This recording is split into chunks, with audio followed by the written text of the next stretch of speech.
سلام و درود خدمت تمامی همراهان عزیز.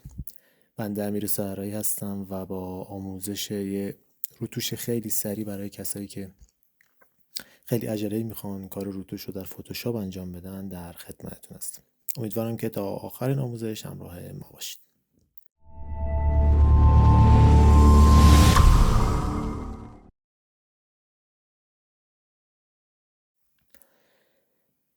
خب یه مقدار روی تصویرم زوم میکنم تا بهتر نقاط جای جوش و جای زخم‌ها رو ببینم. میخوام این نقاطی رو که دارم الان مشخص میکنم رو پاک بکنیم.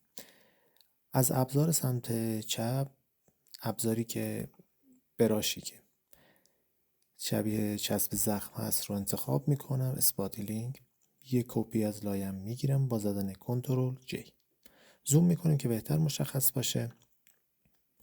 خب این جای جوش ها رو با استفاده از نقاط سالمتر پوست با فشار دادن کلید آلت استفاده میکنیم از نقاط سالم پوست و اونها رو اصلاح میکنیم به همین شکل.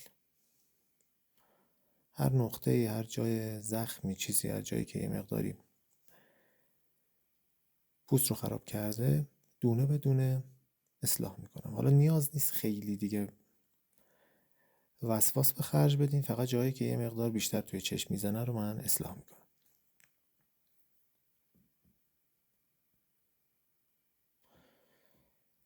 مقداریم از پیشونی هست. این خطای پیشونی هم با این ابزار من اصلاحش نمی کنم. میام روی گونه ها.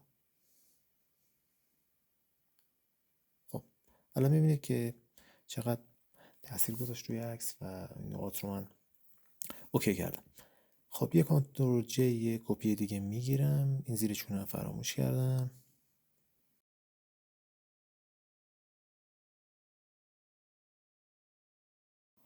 خب برای یه روتوش خیلی حرفه‌ای تر، ابزار سمت چپ میکسر براش رو انتخاب میکنم با این تنظیماتی که الان خودم دارم انجام میدم.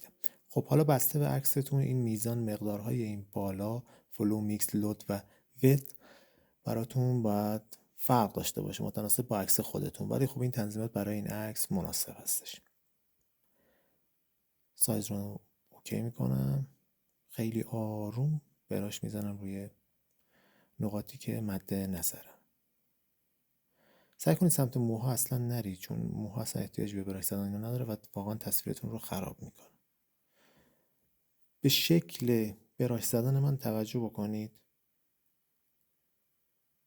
روی مخصوصا روی گونه ها و نقاط تیره.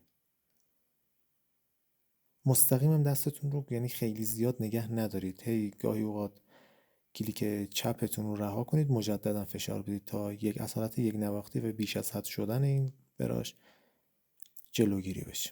همینطور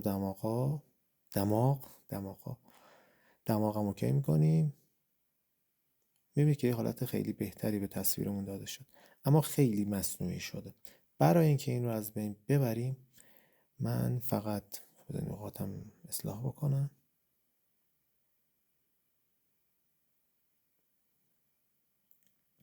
خب یه مقدارم این ببینید که چجوری شد. خب برای اینکه یه مقداری آقا تصویر رو طبیعی تر جلوه بدم و یه حالت فرکانسی یا پوست پرتقالی بهش بدیم، حالت مخملی بگیره، کنترل شیفت کنترل ای رو من میزنم و کامera رو باز میکنم. خب میام پایین در قسمت افکت ها، گرین، یه مقدار گرین به تصویر میدم. نگاه کنید ببینید یه حالت برفک داره. این رو به تصویرم میدم یه مقدار. حالا متناسب با عکستون میتونه تغییراتتون فرق داشته باشه. خب یه مقدارم میخوام بهش شارپنس بدم، یعنی درخشندگی خیلی بهتری بهش بدم. میام پایین دیتیل رو انتخاب میکنم و شارپنینگ رو ببینید من در چه حد تغییر میدم.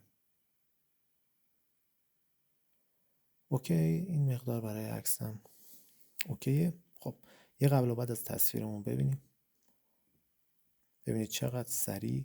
البته من توضیح دادم خیلی شاید مثلا در حد 5-6 دقیقه شد، اما شما میتونید این رو در حد 30 ثانیه روی تصویر مورد نظرتون اعمال بکنید. خب عزیزای دلم، امیدوارم که این آموزش به دردتون خورده باشه و بتونم در زمینه فتوشاپ یه کمک کوچیک بهتون کرده باشم.